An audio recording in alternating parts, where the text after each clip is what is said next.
When I got out of my press screening for Elemental and I tweeted about how much I enjoyed the film and that in many ways it was a return to form for Pixar, one of you replied and said that since most Pixar movies are pretty good, it would be even more helpful to know where Elemental falls on the Pixar spectrum, so to speak. Great idea!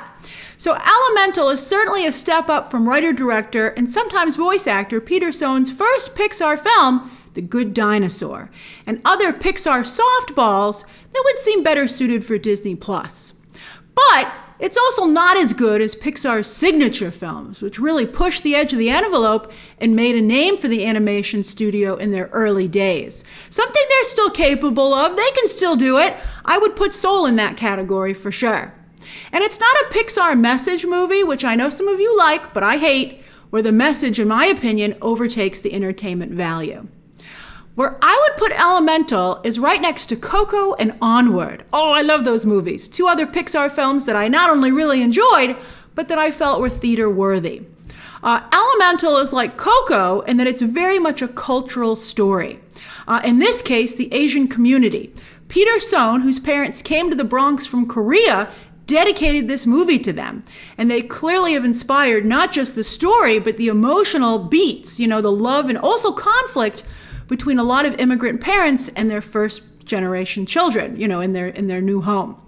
When Elemental started, I was like, wait a minute, this is a story about immigration. That wasn't played up in the advertising campaign at all, so I was quite surprised. But I thought those elements, were extremely well done and were beautiful and touching.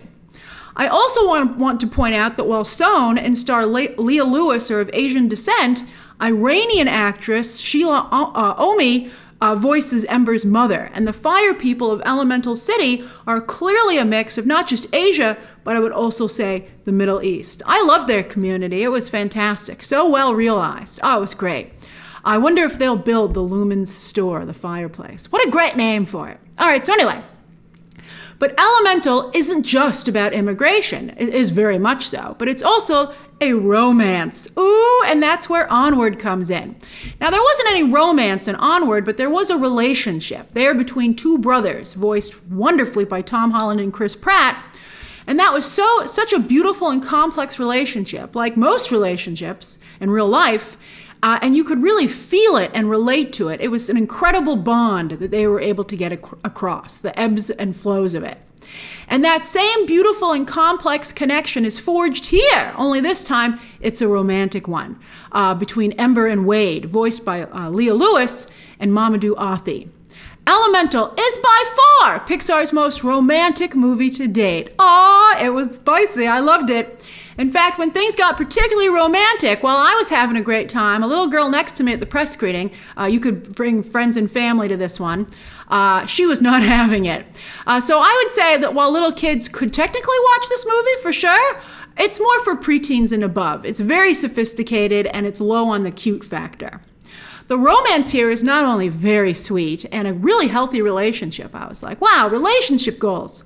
But the chemistry between fire and water here is pretty freaking palpable, like Pocahontas level.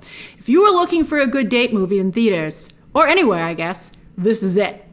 Now, also like Coco and Onward, the world building here is extremely well done. At first, I was like, wait a minute, this is just a ripoff of Zootopia. And it kind of is.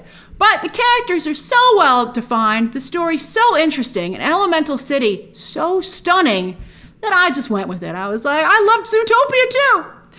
Sometimes that was pretty romantic as well, but that's a Disney animation movie. This is much more romantic than that. All right, so anyway, sometimes what really helped me to like the movie and just forget, maybe some of the similarities it had to other films was the animation. The animation is so strong. Fire, just like a real flame, is mesmerizing to look at. This is some of the coolest animation I've ever seen from any animation studio. And water is very well realized as well, with both given some interesting and funny character traits to fit with their element, right? They also each have abilities that go along with their element. And that was kind of cool to see as well. That was very, very clever and creative. And Wade has a surprise date night for Ember that has some of the most, I think it's one of the most beautiful animated sequences I've ever seen. I really, even when I was watching it, I checked out for a minute because I was like, it was so stunning, it ejected me from the movie. I was like, that's incredible. Now let's talk characters. Leah Lewis as Ember Lumen is amazing. Oh, I loved her so much. She's gorgeous inside and out, and I think everyone will love her. And I found her passion and struggles in particular very relatable, and I think a lot of women will. Lewis knocks it out of the park with her voice work. Incredible. When it comes to Mamoudou Athie, I have been a big fan of his since I first saw him in Archive 81, and I felt he stole his scenes in Jurassic World Dominion. So I am thrilled to see his star continue to rise and for him to continue to get great opportunities. He is not only very good as Wade, but very funny. That's the first time I've seen or heard Athie do comedy, and he's really good at it. At first, Wade doesn't seem like romance material, but like Ember, we suddenly find ourselves falling in love with him. Ah, wow, fantastic. As I said in the beginning, Peter Sohn sometimes does voice work, and he's cast fellow Pixar creative Ronnie del Carmen as Ember's father. And just like Sohn, who stole the show in Lightyear's socks, del Carmen is a very talented voice actor for someone who doesn't do it professionally. He doesn't steal the show because Lewis and Athie are so good, but he's a major part of why this movie works. Ommi completes the set as Ember's mother, and she has some great scenes too, particularly as the movie goes along.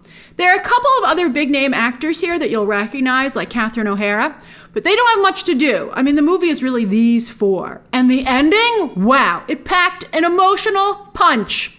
It's a Pixar movie. You're probably gonna cry. I didn't cry, but I sure was moved. I was like, that's beautiful, man. That's beautiful. And any other year, I think this would be a frontrunner for the Oscar. And I think it's still a competitor. Spider-Verse, though, is so avant-garde, it's going to be tough for anyone to compete with them. The only issue for Spider-Verse might be that it's half a movie and that it's a sequel that has already won. So they've already awarded the first Spider-Verse. Elemental is powerful in its simplicity. I mean, sure, it's not as ambitious and as showy as Spider-Verse, but it's still quite impressive and breathtaking and no less inventive. I was surprised at how good and powerful this movie was. It really got me. I loved Spider-Verse, but I guess there can only be one who wins the Oscar. But for me, if I was voting in that category, it would be difficult. And oh yeah, how about the short at the beginning of the movie, Carl's Date, which I know a number of you are interested in. Me, not so much, because as many of you might recall, I did not care for Up. I know, I did not like it. Too sad, more message than story. So anyway, something else that detracted from my enjoyment, besides not being a fan of Up, was that my theater was pretty boisterous during this short. And it made, not only did it make me not be able to pay fully attention to the short, but I started to get real nervous that they were going to talk through the entire freaking movie. I might have shot around some looks, and thankfully they were effective because everybody quieted down after the short. And so I think there are two reasons that was happening. First of all, it was a friends and family screening for a family movie. And you know what it's like when you see a family movie. Like at press screenings, everyone's really well behaved because we're there for our job.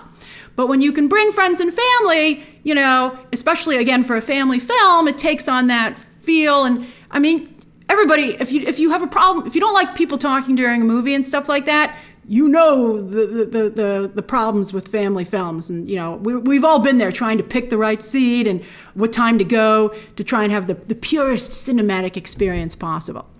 And then the other thing is that I think people just in general are rambunctious during shorts that play in front of movies. I think some people treat them almost still like a trailer, which they shouldn't do because it's very much a part of the experience. And that's a shame. So that's kind of what was going on in my screening. So good luck with Carl's Date for yourself. But it does go perfectly as a romantic appetizer to a very romantic movie. Although this one deals with pre-date jitters. And from a guy's perspective, and someone who has a dog, and since, that's not me, there wasn't a lot for me to relate to here. Although I did think it was interesting to see that perspective. I was like, oh, cool. But even still, I thought the short was entertaining. I did go aw a few times. I was like, oh, that's cute. That's very nice. And it was great to see how much thought Carl was putting into his date. I thought that was nice. I thought his date was very fortunate that he was taking it so seriously. So that's my review of Pixar's latest. Elemental hits theaters on Friday, and while you don't have to see it in theaters, if you're looking for something to see in theaters, if you just want a fun time out, you need something to go on for a date, or you're hoping just to create a spark with someone that might lead to a date, this is your movie. All right, so share your thoughts down below, subscribe today, and of course, as always, you can check out some more videos right now.